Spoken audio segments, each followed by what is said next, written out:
guys. For today's video guys, Yara, nagpabukad sa ilong. Ako mga kauban guys. Tarang akong anak guys, nagkipaw-kipaw sa ubos guys to. Kaway-kaway naman dyan. Bilisan-bilisan mo. Kaya nahirapan ako sa Patagalog eh. Nahihirapan na sa kalisod.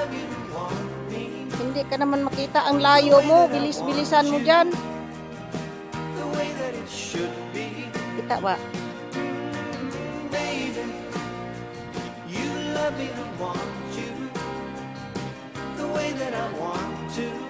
Pagdagan ko no. Ayun guys. Yung anak ko guys nga nag-iisa sa buhay ko. Ayun. Nahirapan siya sa paglalakad guys kasi medyo mataas itong bundok.